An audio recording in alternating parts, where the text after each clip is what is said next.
आदाब एवरीवन, खुशामदीद कहती हूँ जुगनू लाइट में। उम्मीद करती हूँ आप सब खैरियत से होंगे, मैं भी खैरियत से हूँ। आज आपकी बहन आपके लिए एक और मज़ेदार सी नई रेसिपी लेके आई। तो रेसिपी शुरू करते हैं। तो सबसे पहले मैंने चिकन की टांगे ले ली हैं और रेसिपी का नाम है ग्रिल मलाई बोटी। तो ये चिकन की मैंने टांगे ले ली हैं, इनको मैंने धो के रख लिया है।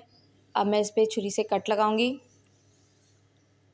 कट हम इसलिए लगाते हैं ताकि मसाला अंदर तक चला जाए। तो ये देखिए मैंने कट लगा दिए। इस तरह ये कट लगाने हैं आपने, एक एक करके सब में। इसके बाद मैं इसे धोऊंगी। ये देखिए मैंने धो लिए।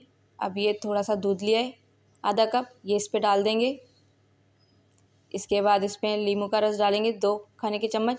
अगर नींबू का रस नहीं है तो आप सिरका यूज़ कर सकते हैं। पिसा हुआ लहसुन 2 खाने के चम्मच। पिसी हुई अदरक 2 खाने के चम्मच। इन्हें अच्छे से इस पर लगा देंगे और 1 से 2 घंटे के लिए छोड़ देंगे लगा के। ये देखें लगा के छोड़ दिया। आप इस पर हरा मसाला डालेंगे। हरे मसाले में धनिया, पुदीना, ज़ीरा, हरी मिर्चें पीस ली थी मैंने, ये मिलाएंगे। थोड़ी सी काली मिर्चें पिसी हुई डालेंगे। थोड़ा सा गरम मसाला पिसा हुआ डालेंगे, स्पाइसेस अपने हिसाब से। थोड़ा सा नमक अपने टेस्ट के हिसाब से।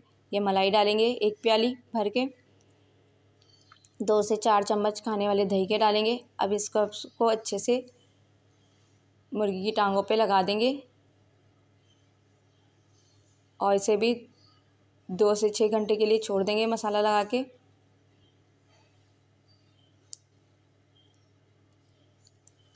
अब एक पैन लेंगे, इसे धो के चूल्हे पे चढ़ा दिया है मैंने, ये सूख गया है। अब इस पर मैं थोड़ा सा तेल डाल रही हूँ। अब एक एक करके इस पर रखेंगे मुर्गी की टांग और ग्रिल करेंगे इसे। और चूल्हे की आंच मैं आहिस्ता रख रही हूँ। आहिस्ता आंच पे बनाइएगा वरना जल जाएंगी। ये देखें इस तरह पलटना है और अच्छे से पकाना है ताकि अंदर तक बोटियाँ गल जाएं आपकी। ये देखें मैं एक एक करके सारी पलटूँगी। ये जो इसका मसाला बच गया है इसको भी मैं एक पैन में पका लूँगी। एक पैन ले लिया है मैंने, वो चूल्हे पे रख दिया। उसमें 1 चम्मच खाने का तेल डाला है। ये सारे इसमें मसाला डाल दिया है। अब इसे अच्छे से पकाएंगे। ये देखें मैंने सारी पलट दी हैं। अब इसमें कोयले की धुनी देंगे। ये 1 प्याली में मैंने कोयला जला के रख लिया है। अब इस पर कुछ कतरे तेल के गिराएंगे और इसे छुपा देंगे।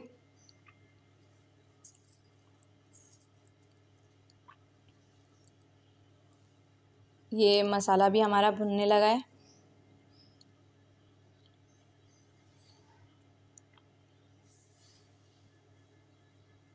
ये मसाला हमारा भुन गया है, तैयार हो गया। अब मैं इसे खोल के देख रही हूँ, ये हमारी रेडी हो गई है। अब मैं चूल्हा बंद कर दूँगी और इन्हें प्लेट में सर्व करूँगी। प्लेट में मैं पराठे के साथ सर्व कर रही हूँ। ये मैंने पराठे पे रख दिए। अब जो मसाला था उसको हम इसके ऊपर डालेंगे। ये मसाला बड़ा मज़े का होता है, इसे इसके ऊपर डालेंगे, लगा के खाना है। ये गाजर से गार्निशिंग करेंगे। प्याज भी रखेंगे इस पर, हरी वाली। ये प्याज रख दी, इस पे डालेंगे भी हरी प्याज।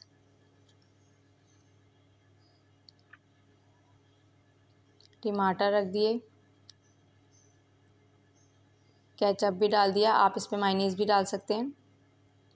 मज़ेदार ग्रिल मलाई बोटी तैयार है। मज़ेदार ग्रिल मलाई बोटी तैयार है। उम्मीद करती हूँ आज की रेसिपी आपको पसंद आई होगी। अपने प्यारों का ख्याल रखिएगा, जहाँ भी रहें खुश रहें, अपनों के साथ रहें, अपनों के पास रहें, एक दूसरे का ख्याल रखें। मेरी रेसिपीज़ को इसी तरह पसंद करते रहिएगा। इसे लाइक करिएगा, शेयर करिएगा। शुक्रिया।